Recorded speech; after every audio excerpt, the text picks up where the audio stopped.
Sir Kashmir तो हमारी सोच से भी अब बाहर चला जी गया जी है ना। बिल्कुल, कश्मीर तो अब नामुमकिन सी बात है, बल्कि हमें तो डर है अब अपने जो पास छोटा सा कश्मीर रह गया उसमें भी।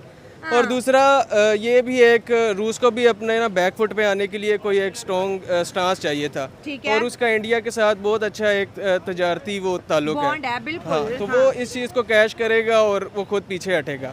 बाकी आप देखें पूरी दुनिया जो जैसे यूक्रेन वॉर को स्टॉप करने के लिए जोर लगा रही है, इस तरह उन्होंने ना किसी ने फ़लस्तीन में बात की है जहाँ पे बहुत ज़्यादा कत्लेआम हुआ है, बच्चों का, औरतों का, ठीक है, आपका ज़ईफ़ों पॉइंट ठीक है कि एक तरफ हम देख रहे हैं कि फलस्तीन और इसराइल की जंग है जो कि एक बहुत बड़ी जंग है, दूसरी तरफ रशिया यूक्रेन की जंग है जो भी बहुत बड़ी जंग है। लेकिन यूक्रेन की जंग को रुकवाने के लिए अमेरिका और इसके साथ जो है यूनाइटेड नेशन खड़ी है, ठीक है, पूरा यूरोप खड़ा है। फलस्तीन तनहा खड़ा है, जो 57 कंट्रीज है वो नहीं आ रही। लेकिन यहाँ पर इंडिया का रोल बहुत मैटर कर रहा है ना। पहले जिसने एग्रेशन दिखाया, रशिया ने एग्रेशन दिखाया, पहले मोदी साहब गए रशिया में, जी जी जी पहले जिसने शुरुआत की थी, अब वो पहुंचे हैं यूक्रेन, ज़ेलेंस्की उनको गले लगा लगा के मिल रहे हैं।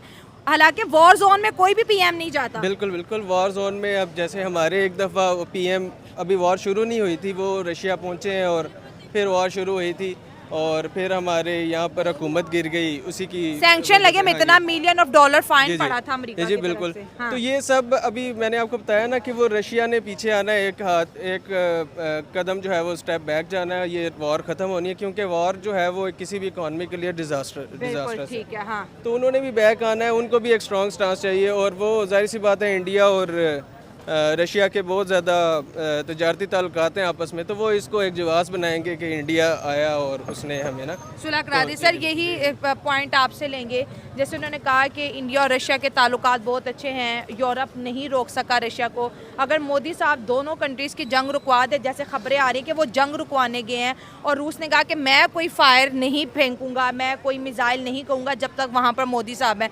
इंडिया के अंदर जश्न का समय है कि हमारे प्राइम मिनिस्टर की, हम एज ए इंडियंस हमारी इतनी इज्जत है। जी जी बिल्कुल, ये इसलिए है कि इंडिया की आबादी जो है ना वो बहुत बड़ी है और बहुत बड़ी मार्केट है उनके ठीक लिए। है, मार्केट बहुत बड़ी हाँ, है। तो इस बेस पे वो उन्हें तो उनकी बात को डिनाई कर ही नहीं सकते, वो तो सपोर्ट करेंगे ही करेंगे इस पे। ठीक है, जी बिल्कुल। तो ये जंग क्या मोदी साहब रुकवा देंगे? हालांकि उन्होंने पहले कहा कि मैं रशिया यूक्रेन के वॉर के बीच मीडिएटर का रोल नहीं प्ले करेंगे, लेकिन फिर भी आप अगर वो शुरुआत कर रहे हैं तो सर इसका मतलब है कि वर्ल्ड उन्हें एक बहुत ताकतवर लीडर मान रही है। बिल्कुल, उनकी इकोनॉमी भी बहुत स्ट्रांग है और उनकी रिसोर्सेज भी, उनकी रिसर्च भी काफ़ी अब बेहतर हो चुकी है, तो वो उन्हें भी एक पावर एक्सेप्ट करेंगे दुनिया पूरी। आपसे बात करेंगे, मोदी साहब की लीडरशिप इतनी स्ट्रॉन्ग है कि दुनिया उनको अपना लीडर मान रही है।